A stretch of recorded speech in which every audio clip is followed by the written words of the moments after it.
friends चलतु chicken गोटे recipe बनैबा देख चिकेन नहीं गली अदा रसुण लंका दालचीनी मरीच गली नहीं सारापर दरदरा छेचिला भाया ग्राइंडिंग करदे कर सारापर दुईटा पियाज नहीं मिनिमम जी रिक्वायरमेंट दरकार से नहीं गली पियाज को काटिकी चुन चुन करदेवी देखो पियाज कटा होगला देख तादे देदेवी ये छोट जगटा हम गोले हेनी भलसे बोधे ताकू नहीं गोटे कड़े डायरेक्ट गोलेबी देखो तेल गरम कर देथि अल्प तेल तादर यहाँ गोलेबी गोले सारापर पियाज देदेवी तादे जी मसला थिला देदेवी मसला हलदी लुण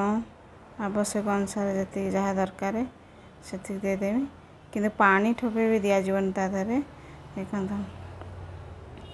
तादे आवश्यक अनुसार टी हल्दी देदेवी दे सारापर टी लुण देदेवी देकी भलसे गोलेमी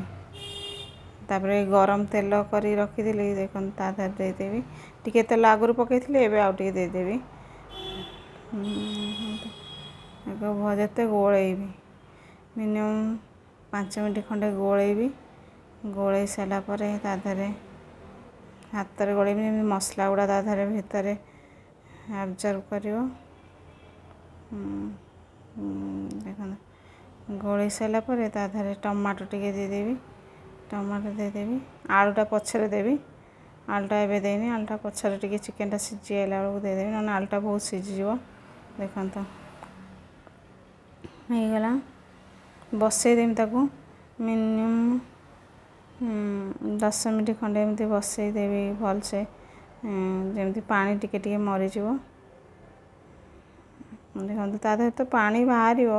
आ पानी दबा दरकार ना देखो तादे आलू टे पकई दी मझे एमती होटा एमती देखा कि टेस्ट भल लगे